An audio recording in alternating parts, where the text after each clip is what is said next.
क्योंकि जैसे बिजली पूरब से कूद कर पश्चिम तक दिखाई देती है, वैसे ही इब्ने आदम का आना होगा।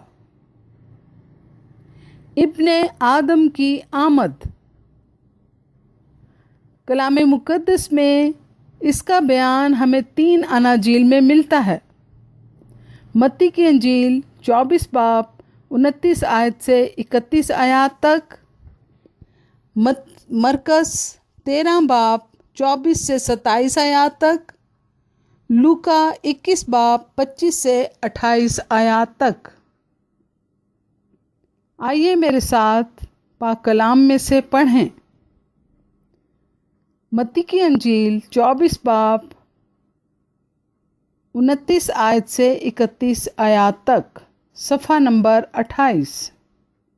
पाक कलाम में यूँ महकूम है, और फ़ौरन उन दिनों की मुसीबत के बाद सूरज तारीक हो जाएगा और चांद अपनी रोशनी न देगा, और सितारे आसमान से गिरेंगे और आसमानों की कुव्वतें हिलाई जाएंगी।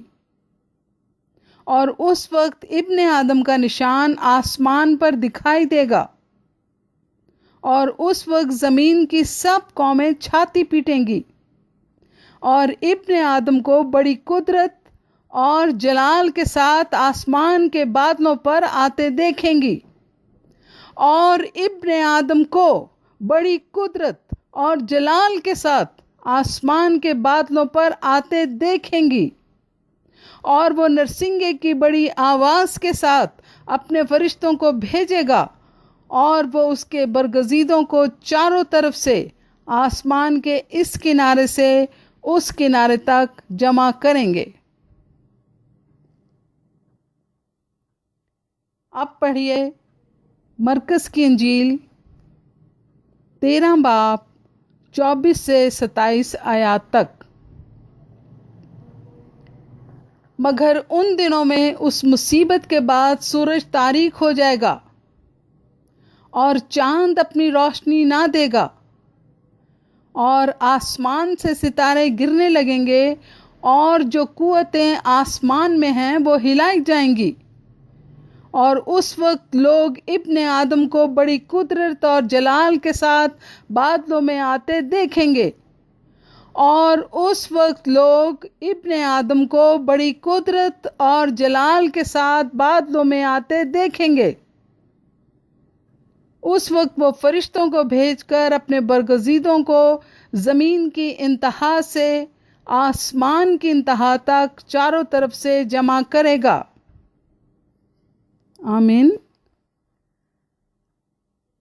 अब पढ़िए लूका की अंजील 22 बाब 25 आयत से 28 आयत तक।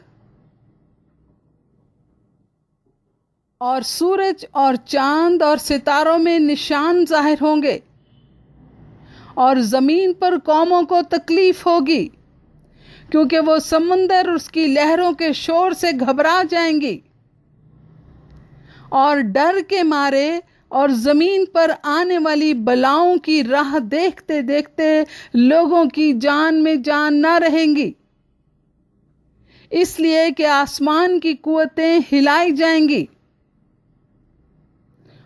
उस वक्त लोग इब्ने आदम को कुदरत और बड़े जलाल के साथ बादल में आते देखेंगे।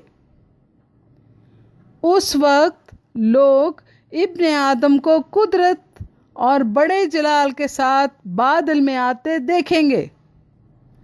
और जब ये बातें होने लगें तो सीधे होकर सर ऊपर उठाना, इसलिए कि तुम्हारी मखलसी नज़दीक हो गई। आमीन।